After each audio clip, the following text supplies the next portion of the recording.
Hello and welcome to viewers across the world. This is BBC News bringing you live coverage of the liftoff of the United Arab Emirates mission to Mars, the very first space programme in the Arab world. In the next few minutes, the probe Al-Amal, the Arabic translates in English as Hope, will take off from a Japanese island powered by an H-2A rocket.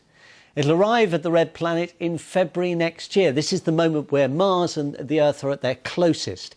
And once it arrives, it'll study the weather and climate of Mars.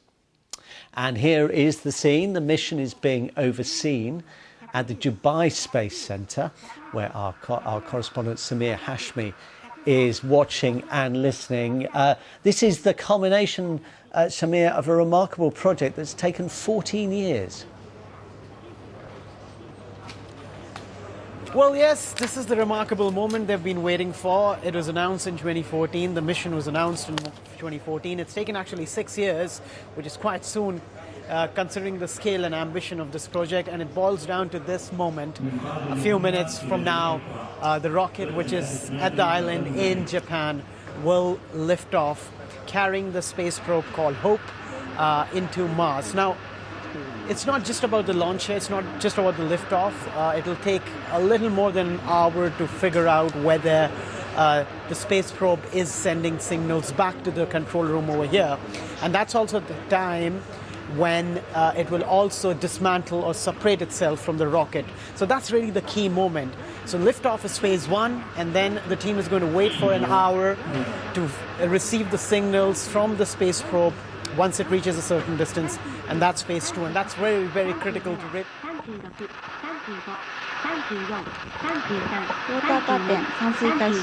And the launch deck, the sound separation water system has been activated.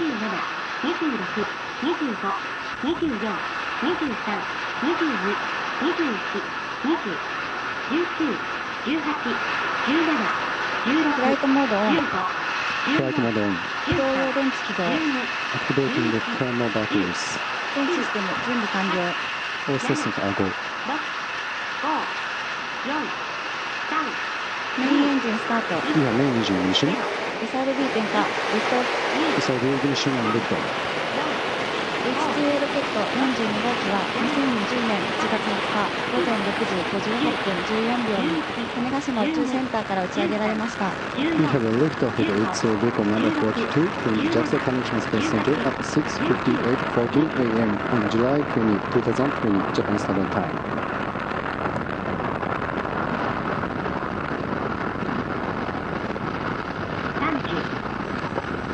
打ち上げ以降、ロケットの管制は西根部発射管制塔から竹崎総合司令塔に引き継がれています。Following liftoff, the operation control of the launch vehicle has been switched from the block house to the launch control center.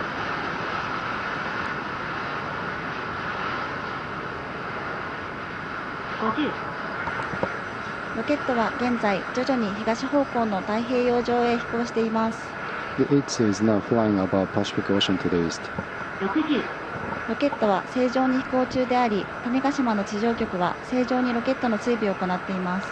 The H-2A flight is on course, and the Tanegashima station is tracking the launch vehicle very well.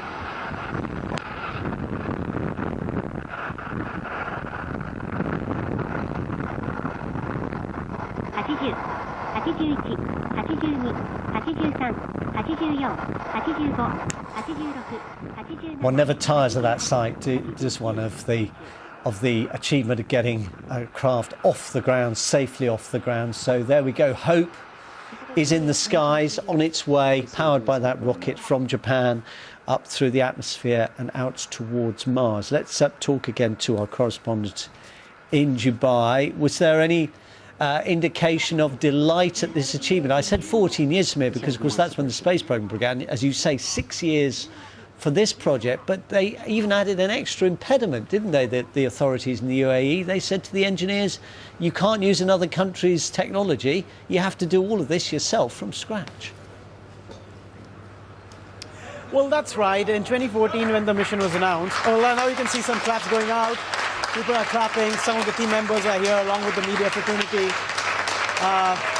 Jubilation, excitement, and as you can see, I mean, if I can pan the camera, a sense of exhilaration, so to say.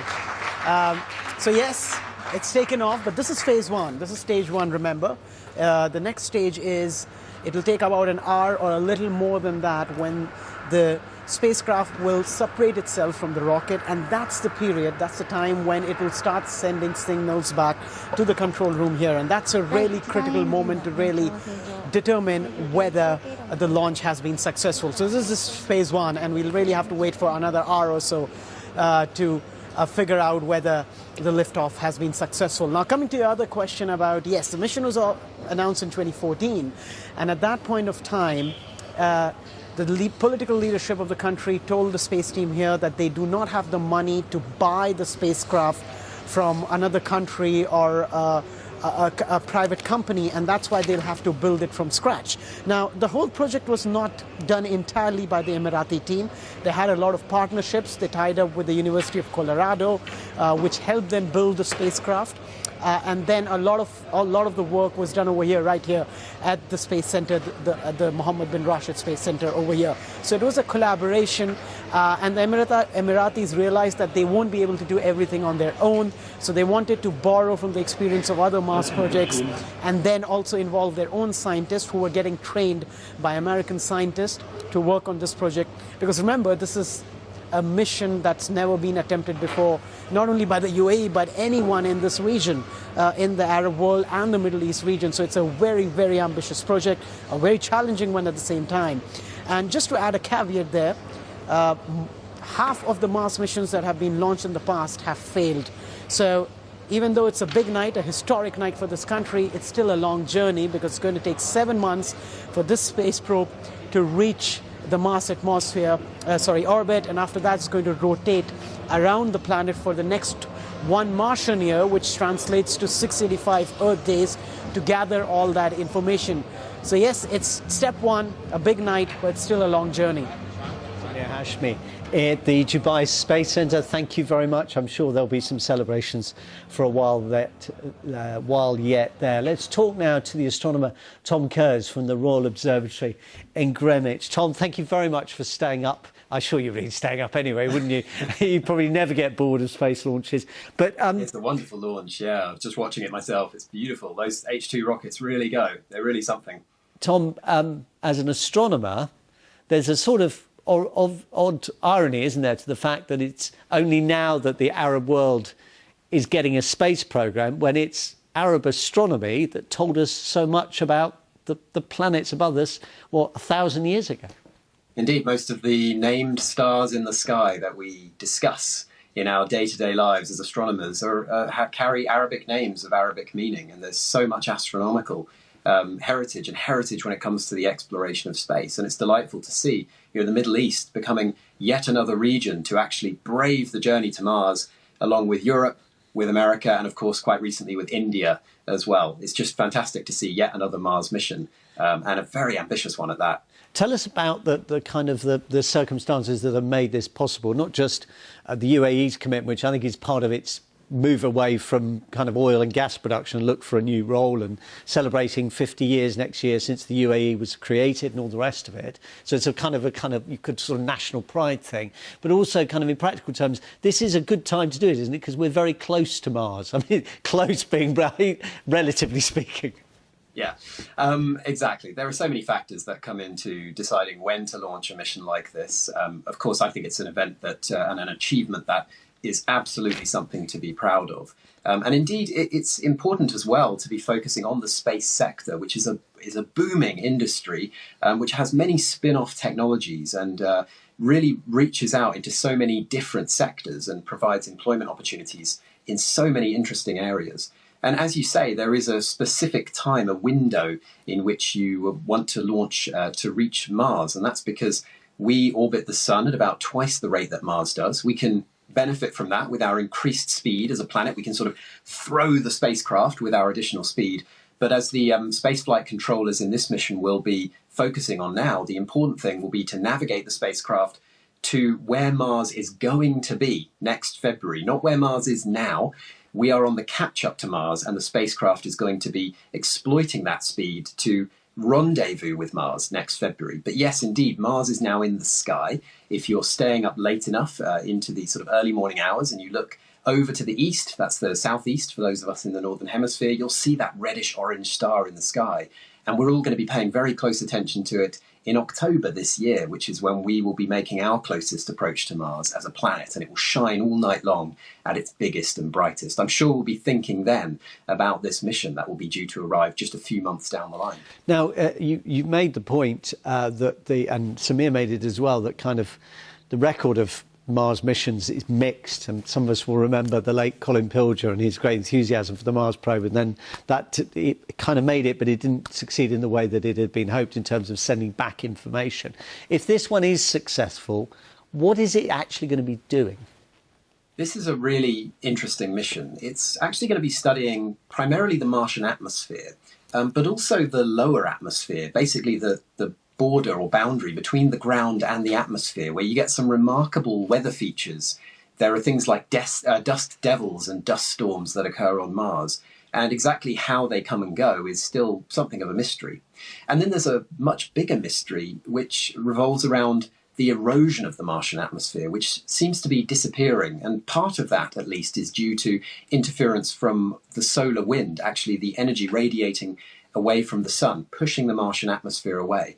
But understanding that rate of decay in the atmosphere is very important for understanding the past habitability of Mars. So the information from this mission is very much going to complement the kind of data that comes from ground missions, from Mars rovers, that are probing the past habitability. And this all ties into that fascinating question that I think drives so much of this space research, which is, could there once have been life on Mars? It really is an open question, and this mission will provide valuable information to coming to that answer.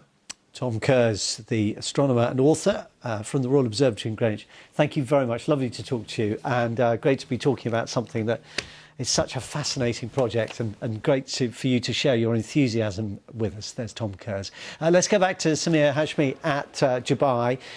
Samir, how important is this in terms of the UAE's plans for the future, its economic potential, its desire to move away from the dependence of so much of the Gulf states, at least, on oil and gas?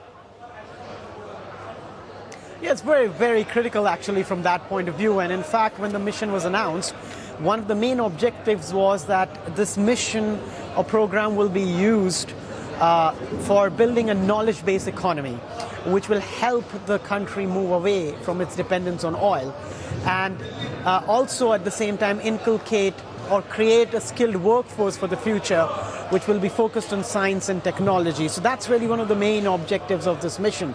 And what the UAE government is hoping, that this will not only inspire young people in this country, but even in the Arab countries, because if you look at the whole region, the Gulf state region, as you mentioned, they depend on oil in a big, big way. And all those countries, whether it's Saudi Arabia, which is the largest producer of oil in this region, they all are now trying to focus on programs which will help them to move away and build new industries, skill-based industries, say from 10, 15, 20 years from now, and start taking the pressure off in terms of generating revenues from the oil industry. And space is a great opportunity.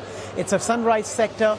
A lot needs to be discovered and explored, and UAE is only one of the very few countries in the world to send a mission to Mars. And if this is successful, it will be a real boost for the country's main objective, to build an economy that is not dependent on oil. So from that point of view, it's really crucial. Samir, we can hear the contrast between that nervous silence in the moments before liftoff and the buzz and the relaxation, the excitement there is now. I hope you have a great night there in Dubai. Thank you very much for sharing it with us here on BBC News. Just before we move on to the rest of the day's news, let's take another look at the pictures of the launch and the liftoff. The probe Al-Amal, which means, when you translate it into English, hope, blasting off on its journey to Mars. SRB 点火、リフトオフ。SRB ignition and liftoff.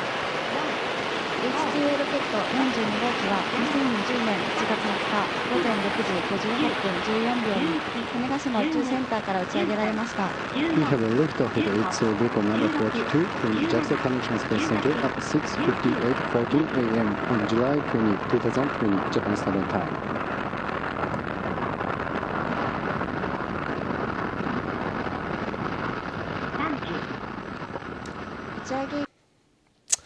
And just one final thought, it was in 1264, so I can't read this, 1264, that the first observation of Mars was made from an observatory in Iran, Persia as it then was. So this is a long, long process, the climax of an amazing interest in the skies and the planets above us in parts of the Arab world. Let's move on to the day's other news now. And the Foreign Secretary Dominic Raab is